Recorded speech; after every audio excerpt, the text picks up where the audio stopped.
So welcome everyone to Psalms for Life, in which we explore a different beautiful chapter of Tehillim from King David each week. And we bring in commentary from all the tzaddikim and all our sages, and especially Rabbi Nachman of Breslov. I would like to thank Esther Elagorovich for sponsoring this class. It's quite a project because there are 150 Psalms. And please Hashem, this should be a merit and a source of bracha for her and her family. And at the end of the class, we will say Tehillim, and everybody can type in names that they want us to focus on while we're saying Psalms for everyone as a merit for them. And of course, this class is dedicated to Israel. Okay. Today is Psalm 38, and Psalm 38 is a segula for help in distressing and difficult times, okay? And it really seems that we feel the hand of Hashem as we're going through the book each week since the horrible tragedy, the horrible October 7th. It seems that King David is speaking directly to each of us. Now, this psalm is a part of a series of 4 psalms, 38 through 41, that explore the illness that King David was afflicted with because of his transgressions. And the psalmist alludes to that. I mean, more than alludes, he explains it to us. And David HaMelech, King David, gave us these psalms specifically to give us insight into what he learned from his illness. That's one of the main reasons he gave us these psalms. Also, these psalms say, many, if not most commentators, they specifically express our feelings at the long, harsh exile we find ourselves in. The reason is because exile is spiritual sickness. When we're in exile, we are lacking completion. We are lacking spiritual health. We're lacking emotional health, mental health, and yes, physical health. And a physical illness is an expression of not only our personal exile, okay, because it's a personal thing that happens to us, but also, God forbid, but also an expression of our national exile, or exile of the Jewish people.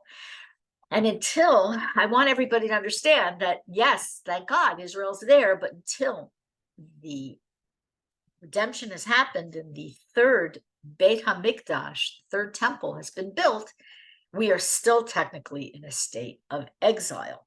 Okay, now we're going to begin. Mizmor LeDavid Lahazkir. Okay, Mizmor LeDavid Lahazkir. This is a song of David to make remembrance. Adonai al beketzpecha, sosicheni uvchamascha siyas reini. Hashem, don't rebuke me with your anger or chastise me with your wrath.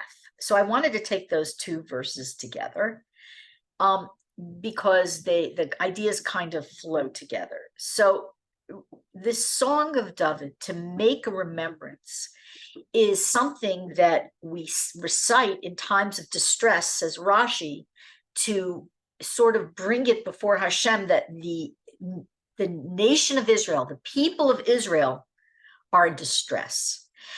And David recited it, says Rashi, as if he's reciting this to all of Israel. Now, the Al-Shif asks, how can this be a mizmor, a song of joy and hope? Because when we go through hard times, when we self-reflect, when we improve ourselves, okay, because that's key, that's tshuva, and we grow, then our redemption from whatever straits we were in fills us with joy. And even if the redemption doesn't look exactly the way we want it to or we imagine it, it fills us with joy. So David actually made this name Mizmor, a song of joy.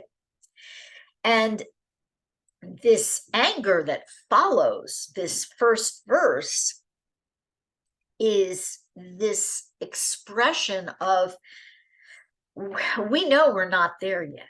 We know that as a nation. We know that as individuals. We're getting there.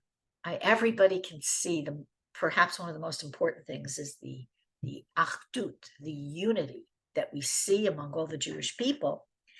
And we see all of this growth, but we're still stuck back and forth, pulling back and forth between where we should be headed, and the heaviness that pulls us back, the habits that pull us back, the negativity, and so on. And we're asking Hashem, please don't rebuke us. Be gentle with us, because we're not perfect. We're very flawed. Okay, only Hashem doesn't have flaws. And I want to speak about this briefly, this idea of unity. We see handfuls of Jews. I really thought about this a lot last night. It was really bothering me. Handfuls of Jews on the so-called right and the so-called left.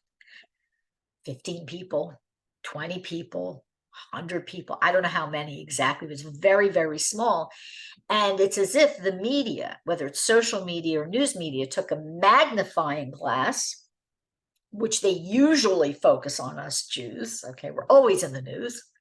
And they trained a microscope on these fringe elements, okay, which make up less than 0.00% of the Jewish population. Don't let this distract you from the fact that we're turning to Hashem in this psalm because we're in distress. That's part of our distress, okay? That's actually part of the suffering, is to see this going on and to not be affected by it. Okay, it's hard because our hearts hurt. But what we should do is remember that this is the Yetzer Hara trying to make us see division within the Jewish people. There is no division. We are all one. Okay, we are all one. So don't get distracted by the media's lies, and remember to focus on turning to Hashem in distress. That's what this remembrance is about. Okay, next. Gimel 3. Ki chitzecha nichasu vi v'tinchas alai yadecha. Your arrows have been shot into me, and your hand has come down upon me. Rebbe Nachman says that that in his story, the 7 beggars, and specifically the tale of the 6th beggar, which is the tale of the water castle. He has stories within stories castles. He says these arrows are poisonous arrows. Okay, he describes them as poisonous arrows. And the water castle is a story of a princess fleeing from evil, and she's shot with these 10 poisonous arrows. And the Satan shoots these arrows at the souls of the Jewish people that cause us to lose hope and cause us to lose our connection with Hashem. Doubt is one of these poison arrows. Depression is one of these poison arrows. So David is expressing the pain of these poison arrows, which are affecting him. And the commentators say that these arrows are preventing the coming of Mashiach. So I want you to hear what I just said. Depression, the doubt, the lack of unity, God forbid. Oh, thank God we're saying unity. Whatever it is, those are poison arrows shot by the sun to prevent the coming of Mashiach. And he's really shooting people. Oh, anxiety. I want to add anxiety because I spoke to someone last night who was going through a lot of anxiety. I mean, we all are, but she couldn't sleep. It was very painful and so on. Of course, it's a terrible situation, but that's also one of the poison arrows. Okay. Our minds are the playground of the sun. I don't mean to sound like, giving so much musser, but they are. And we get so worn down with the negativity. And our job is to constantly bolster ourselves with amun and betochen, if we faith and trust in God, if we find our thoughts turning to negativity, yank yourself up and push your thoughts in a positive direction. Okay, I'm going to continue because that's why the sun's fighting us, actually, because Mashiach is so close at hand. Okay. Ein misom bivsari mipnei za'amecha. Ein shalom ba'atzamai mipnei chatasi. There is no soundness in my flesh because of your fury. There's no peace in my bones because of my sin. Now, the Kabbalists tell us that when we head in the wrong direction, those things that we do get etched into our bones, God forbid. Okay, they become a part of us, because with every positive deed that we do, we create a defending angel, and with any negative deed that we do, we create, say, our sages, a prosecuting angel. And we all have piles and piles of negative stuff we've done, and these get etched into our bones. And David was speaking about this. He was speaking very plainly here of his illness, okay? But he's also speaking at a spiritual level, I mean, a level for all of us to relate to, and hopefully we're all in good health, please Hashem, that that when we do return to Hashem, when we do tshuva, and we make the corrections we need to make, that's where we find peace. The Zohar HaKodesh actually says in commentary on this verse, wherever there's awe of Hashem, that's where we find peace. And the awe is necessary in order for us to have peace in our bones, says Rabbi Nachman. We have to have awe of Hashem. We have to have reverence for him. We have to have, an understanding of his power, whatever we can appreciate of that. And when we do that, it's not walking around in dread. It's just the opposite. Hashem, I love you. And Hashem, I have great awe of you. And Hashem, help me come closer to you and show me what I need to do to make the corrections in my life and myself I need to make. Step by step, Hashem is going to hold your hand little by little. And when we make those corrections, something amazing happens. We have peace in our bones. Our bones are smooth. And peace in our bones also refers to peace of mind, says Rabbi Nachman. Okay. 5. Hey. Ki avonosai avaru roshi, kimasa kaved yichbedu mimeni. So, because or for my iniquities passed over my head, and as a heavy load, they're too burdensome for me. So David is distraught again at his transgressions. Their weight has become unbearable for him.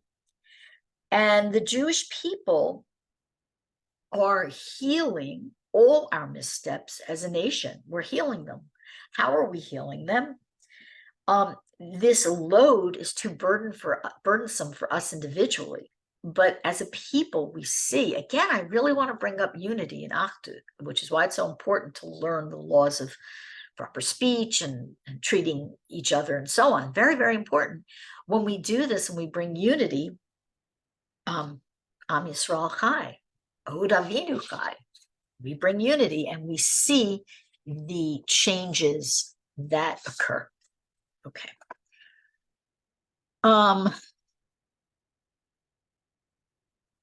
What time is it? Okay, I'm going to skip the next verse.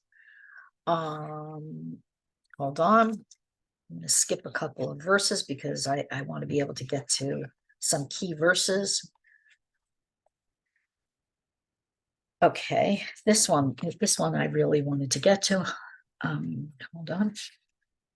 Okay, Yud Aleph, 11.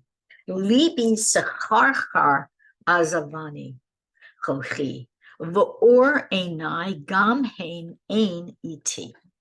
So my heart has engulfed me. It's surrounded me. My strength has forsaken me.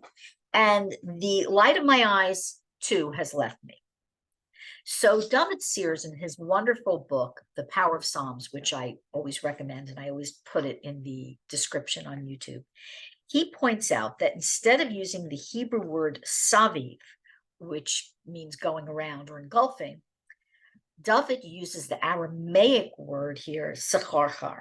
And he links us to Rebbe Nachman in Likutei Moharan Tinyana, lesson 12, who explains that secharchar is a hint to a negative klipa called klipas noga. And this is one of the negative energies. It's called the glowing husk, which can engulf a person's heart, and it confuses a person, creating doubts and lack of emunah. It causes specifically a person to hate good and righteous people, okay, and to instead admire people who aren't righteous. It causes immoral desires, greed, and so on. This specific klipa is a very human klipa. It's a bridge between good and evil. So Rebbe Nachman says that this is why it's used here. It's the Aramaic, the Targum, okay, which is a bridge between Hebrew and the nation's languages. In other words, this specific word itself, how it's used, is giving a hint to us that this is klipas noga, the negative energy that he's speaking about that takes over our hearts. I thought that was really powerful and beautiful. Now, I'd like to suggest that as a nation, we have been and can be and are being attacked by this klipa regularly, klipa noga. Our sages say we're always on the verge of this klipa, and it keeps pushing us to seek answers for the whys that we're going through outside of the only reason. The only reason we're going through what we're going through is a message from Hashem. Okay, Hashem's trying to tell us to come to him. He's holding up his arm, opening his arms to him. So we're looking at security failures, policies, politics, and so on. Now, I want to say it's true. We have to be, my head's not in the clouds. Of course, we have to be aware of what possible agents of this disaster were in place to allow these things to happen. Certainly years of bad policy, years of moving in a certain political direction and so on. Okay, true. But at the same time, our dear Hayalim, our soldiers, need us to pray for them. I get messages from all the time from not just religious families and religious soldiers, more from families who aren't so religious or not religious at all, and their sons and their husbands and their brothers. Personal messages all the time. People want us to pray for them. And so we can look at this, we can look at that, we can analyze this, and we can analyze that, but we always have to come back to doing our part through trusting in the one above, trusting in HaKadosh Baruch Hu, and turning to him for the true ultimate answer. Okay. And it's good even, look, I'm not a policy expert. I'm not a general. So I don't try to figure that stuff out. I have my own opinions. I have my own opinions. I do listen to one news source that I like very much, and I do listen to her.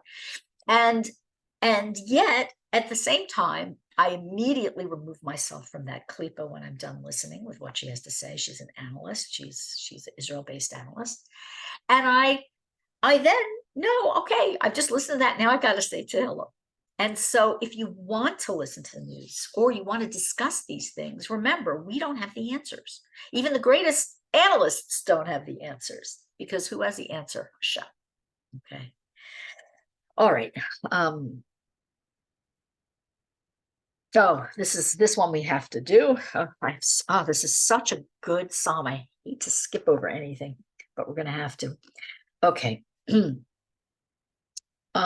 We're going to go to Yud Beis for now. We're going to go to 12. O Havai V'Rei Mineged Nig'i Ya'amodu Ukrovai Merachok Amadu. So my friends, or my lovers, you could call it, and my companions stand aloof from my sickness, from my affliction. And the close ones to me, the ones who were close to me, stood at a distance. So what he's saying here is that he's sick and everybody's not helping him. No, but everybody's deserted him. This is what David is saying. Now, the Vilna Gaon explains that a sick person ultimately discovers that his family, friends, and his wealth and his influence and power truly are of no help to him.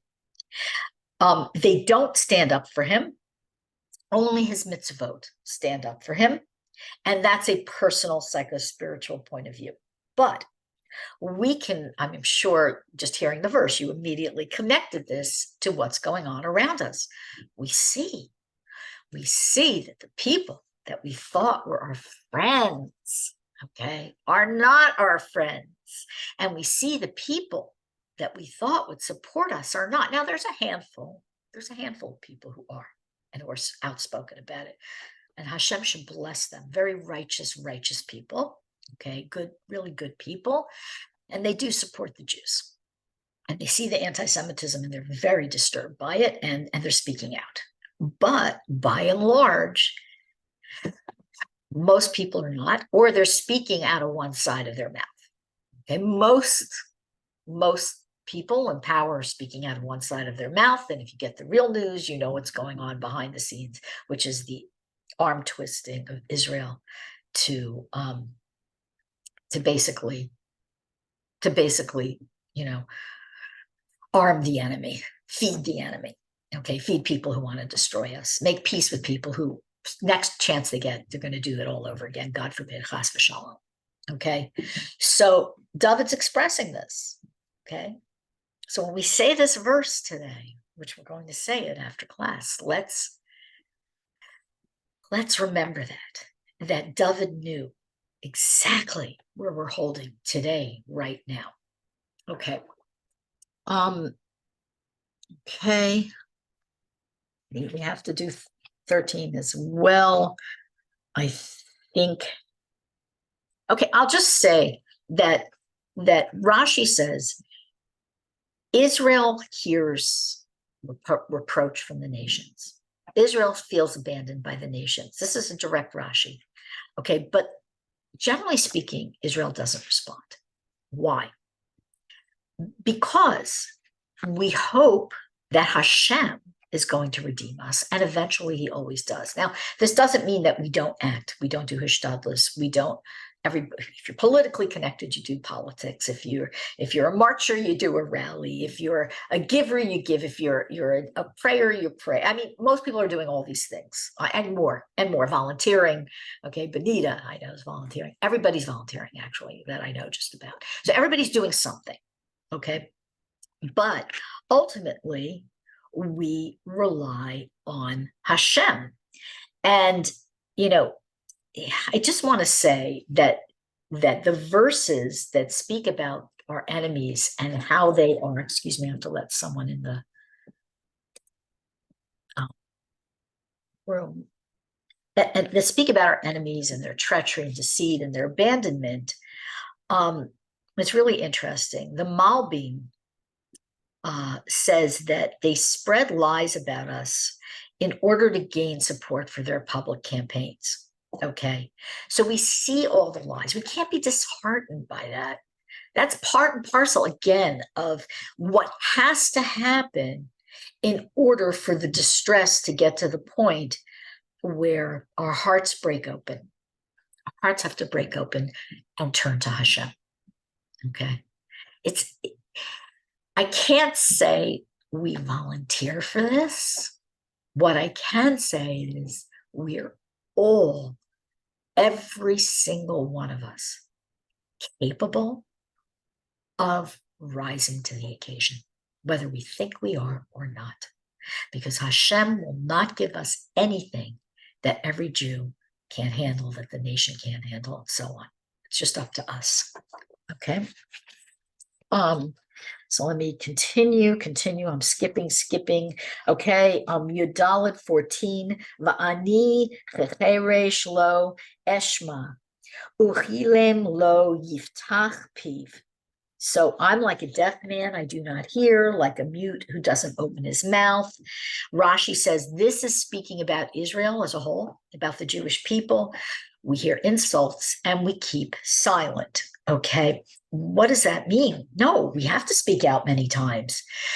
Reb Nosson explains it. Reb Nosson of Breslov explains it. He says, in order to really get back to where we're supposed to be, we have to remain silent, meaning we have to not respond or react with arrogance or self-righteousness or self-importance. Interesting, because we do have to speak up. We have to. It's not a question. How we speak up, there's different questions about how people do it and who should do it, why they should do it, and who should they speak up to. I'm not going there because I don't know those answers. The answer I know is that if you are a speaker upper, okay, do so with humility. Do so by putting Hashem in front of you. Okay. So, all right, we're going to continue. Okay. Also, I want to say something. Why argue with anti-Semites, anti-Jewish people, haters? Just ignore them on the emotional level, at least. Don't make yourself sick over it. Okay. Trust in Hashem. Trust in Hashem that, like I said last week, they're coming out of the woodwork. They're crawling out from under their rocks. Sorry to be so politically incorrect, but I'm restraining myself.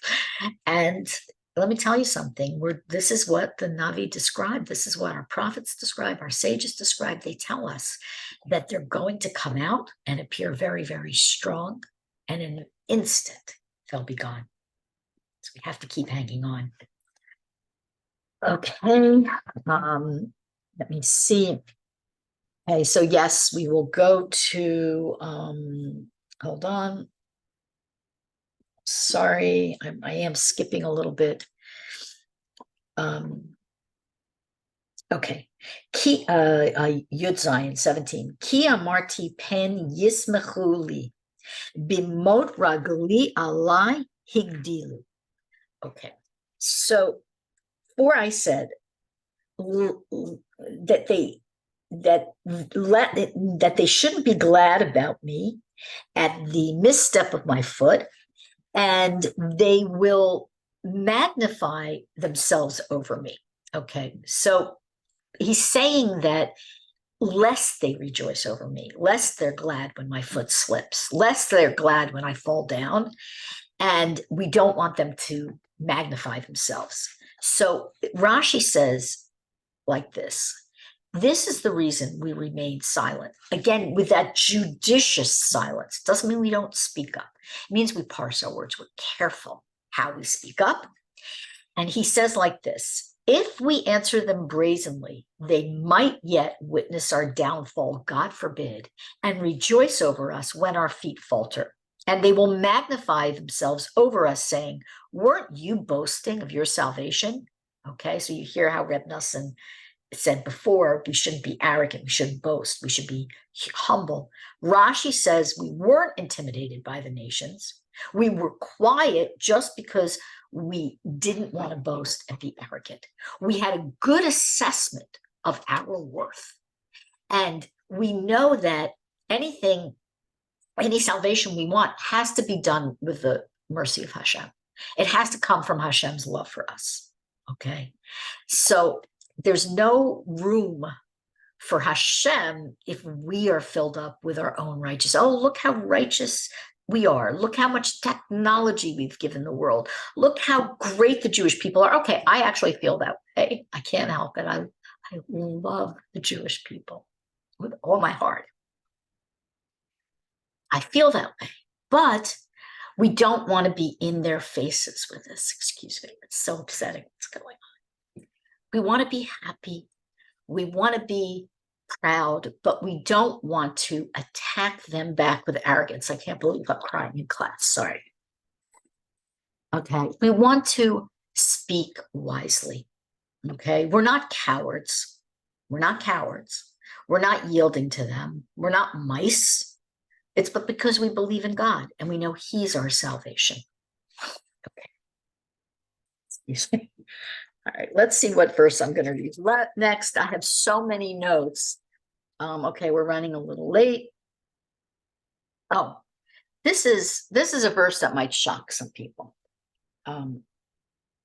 We're going to go to Yud Ches 18. Okay.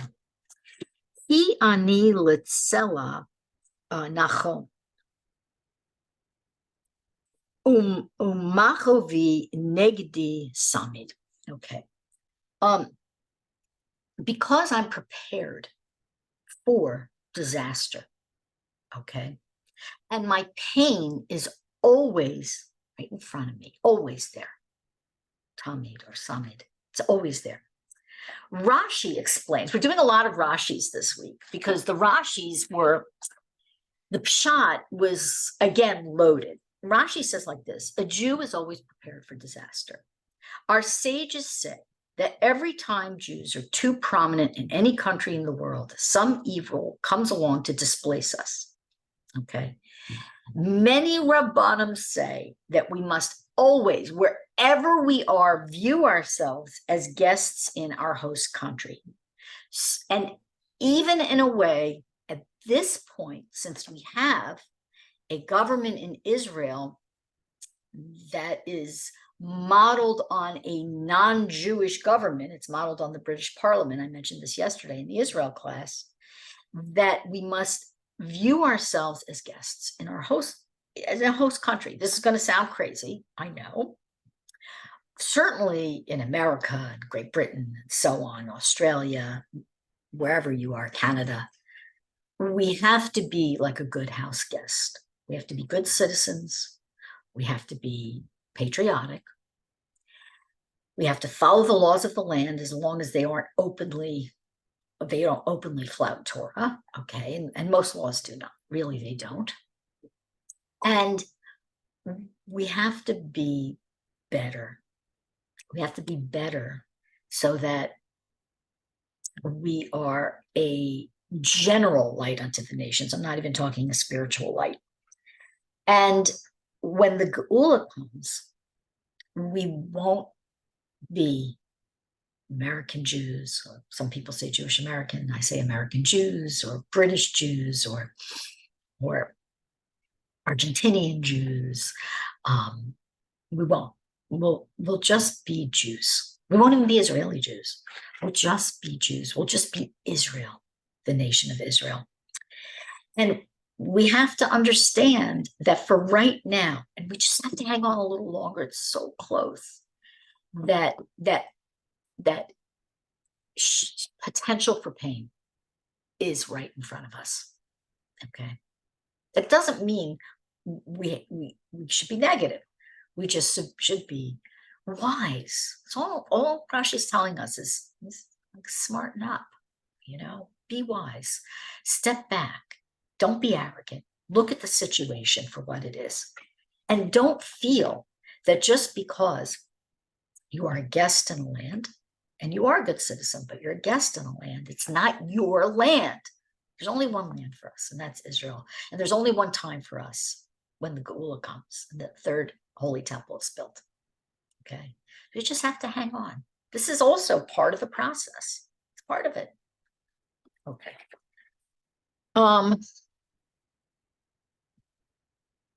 Okay. Oh, also, I guess I will read 19 as well. Ki avoni agid ed ag me chatasi Okay, because of my iniquity, I think and worry about my sin. So Rashi says that all of Israel fears our enemies only because we question our own worth. This is not a negative. This is not low self-esteem. There's an image of Jews as having low self-esteem. There's also the opposite, arrogant, because the whole world will say Jews are rich, Jews are too poor, Jews are too urban, Jews are too rural. It doesn't matter. Okay, but we ourselves are, says Rashi, are fearful or are apprehensive because we know, each of us knows, we can look in the mirror and say we need to do better. We can do better. Again, this is not low self-esteem. This is the absolute opposite, because as a matter of fact, this is one from the Azamra workshops, what I call holy self-esteem. This is a part of it. And that is this idea that I always can do better. I have a very great soul inside of me. Hashem gave it to me. It's holy. So I can go up and I can do more and I can do better. That again, that's the opposite of low self-esteem. So we're always on the path to improvement. So therefore, we're careful because we know that we lack. We see the others, the nations, especially the current, let's say, marchers or whatever we want to call them, swarms. Okay, we could say that that wherever they are located, whether they are in Asa, whether they are in New York, California, LA, wherever they are, those people are the opposite of us. They are very, very arrogant. Okay, extraordinarily arrogant.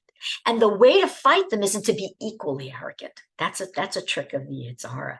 The way to fight them is with humility. Okay, we may not have to even confront them. I'm just saying by being humble, it spiritually changes what's going on. All right. Also, I do want to say to this, it's very important to maintain joy during this time. Okay, we shouldn't walk around in fear and depression because we'll just attract more negative energy.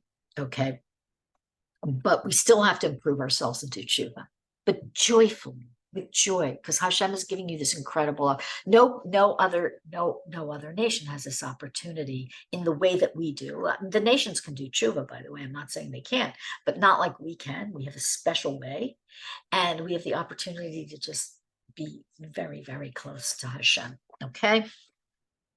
Okay. Again. Sorry, I'm sighing a lot. Just a like really intense time. Okay, we'll go to 20.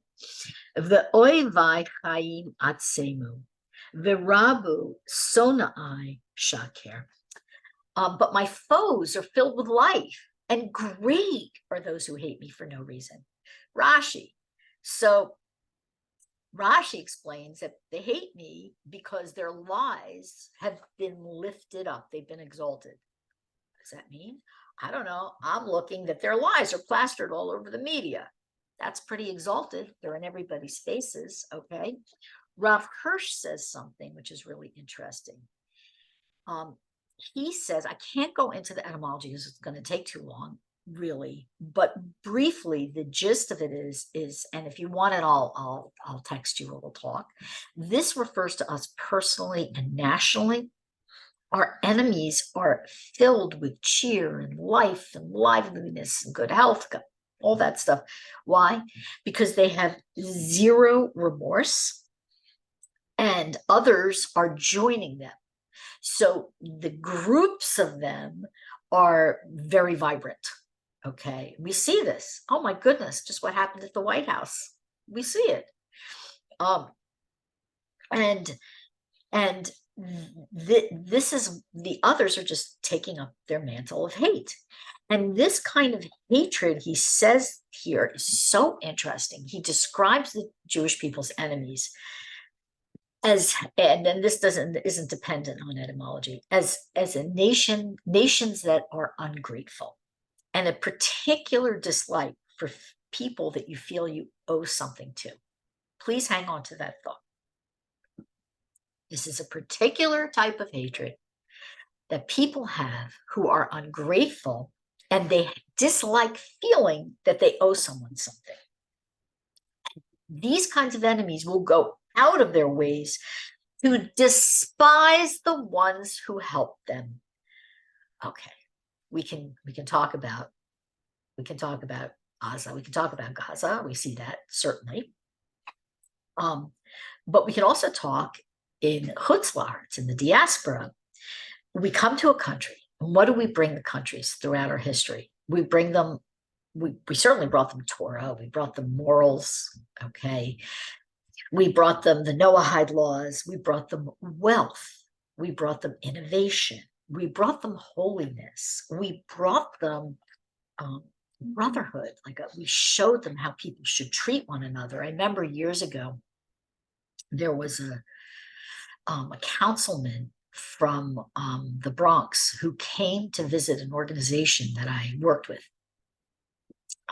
And he came to visit us, and he gave a speech, and he said that he wants to import he came to Borough Park. He wanted to import the Jewish way of life to the Bronx, the caring about your neighbors. He said, you have to care about the people closest to you, and we don't do that in his neighborhood in the Bronx. And he was speaking about it. And, he appreciated us. And this is what we give the nations. And what do? A lot of them resent it. They hate it because they feel inferior. Okay. Why? Because they're narcissists. They're arrogant. Okay. And it bothers them that this tiny little people, the Jewish people, brings and gives and does so much and has Hashem to depend on. Always turn to Hashem. Now, Rav Hirsch cautions us that we ourselves, on a personal level, shouldn't become one of these kinds of people. We should never look down on the kind of person.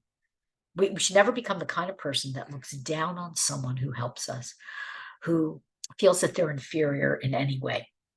This is not a Jewish trait. It's the opposite of a Jewish trait, because a Jew has to be humble, especially humble before someone who is helping him, okay, or her. And that includes not just someone who gives you material help, but someone who gives you friendship, support, and especially one thing. We all have to be grateful to any friend that speaks even one word of Torah to us. I have so many friends who speak many words of Torah to me. I try with all my heart to never forget it, because relationships are relationships, and there's ups and downs to relationships, but we shouldn't ever forget it. And Rav Hirsch says we should have tremendous hakaras hatov, gratitude, especially for this. This is the greatest help someone can give you. Do not disregard your friends or other people who help you. Do not look down on them. Go out of your way to help them and to be grateful to them. And this, our personal rectification, okay, our personal rectification changes the spiritual energy of the world and undoes what they're doing, the enemy's doing. Last night, I had a young student of mine who's on counsel occasionally, is going through a difficult time at work, and her previous supervisors speaking Lashon Hara about her, speaking negative things about her to her new supervisor, trying to break that relationship. And she said, what should I do? Should I go above the head and do this and that? And I said, yeah, you can do all the regular things. I said, but my strong advice was to learn the laws of Shmiras Halashon, protecting, guarding one's speech, the laws of Lashon Hara. Okay. People have a custom to learn 2 laws a day, and then to pick up the book and start all over again and again. It takes 1 minute, literally 1 minute a day. Because when we learn the laws, says Rebbe Nachman, we are sorting and sifting on a very powerful spiritual level. We are sorting out the good and leaving the dregs. We're pushing them away. And when we do that through learning the laws, we're doing that in our minds first. Hopefully that's going to make its way to our hearts and our actions. And we can undo a lot of the harm that's out there. We can see problems go away. And I'm not just speaking about these laws, I'm speaking about any laws. And this is a remedy that Rebbe Nachman gives frequently. So if you're facing a situation in your life, learn the laws associated with that situation, whatever it might be. Okay. 21. Umishalami ra'a tachas tova. Yistinuni tachas radafi tov. So those who repay evil for good, they harass me because I'm pursuing good. Okay, I'm pursuing goodness. So they harass me. Rashi, it's simple. Because we pursue good. That means we pursue Hashem. We cleave to Hashem. We cleave to HaKadosh Baruch Hu and his Torah, says Rashi, and his mitzvahs, says Rashi. That's why the nations hate us. Bottom line, that's why they repay us with evil, even though we're good to them. And we are good to them. We really are good to them. Okay. Radak says they are motivated simply by envy. This is national and personal. Don't be envious. It's another way, like just what I spoke about. Another way to undo their envy is to examine our own hearts and get rid of any envy or jealousy we might have, God forbid, for our Jewish brothers and sisters, or if you have envy for a non-Jew, get rid of that right away. Okay, we have to undo envy. And you would be surprised. Envy is one of those traits that's very hard to get rid of. I've spoken about this before and what this various advice from the sages, but we'll see that a lot of little things we do even all day long can be motivated possibly by envy. Get rid of it. Get rid of it. Cleanse yourself, purify yourself to the best of your ability. We're all human. Okay. And remember last week I said, if you have to envy someone for their good deeds so that you'll go and do their good deeds. Okay. Good. Okay, we'll go to 22. Al ta'azveni Adonai Elohai al tirchak mimeni. Don't forsake me, Hashem, my God. Don't distance yourself from me. The nations think we're abandoned, but we're not. We're not abandoned. We have Hashem. They're abandoned. They are doing everything for themselves. They're relying on themselves to cause problems. They don't rely on Hashem. They really don't. They might cry out their horrible faith death cry. I'm not going to say it. They might cry it out, but they're really not relying on Hashem. They think that God gave them free reign to do whatever they want as long as they're calling out his name in Arabic. It's ridiculous. It's just not true. We have Hashem and we do his will and we love him, and we're always, every one of us, every day is coming a little bit closer to him. A little bit. Okay. Let's see. Okay, so I will do the last verse. Chusha as Rasi Adonai Tishu Asi. Hasten to my aid, O Hashem, my salvation. So the Talmud says, based on a verse in Yeshaya and Isaiah, the Talmud says, and if you want the source, I want to give it to you so you can look it up, Sanhedrin 98a, based on Isaiah 60:22, that Zachu Achishena, if they are worthy, I will hasten it, meaning the Mashiach. Okay, this is this Chusha as Rasi. Hasten my assistance is really connected to this verse, Zachu Achishena. In its time, I will hasten it. Or if they're worthy, if they have the Zechus, I will hasten it. And this is how Mashiach is going to come if we rush out to Hashem with open arms.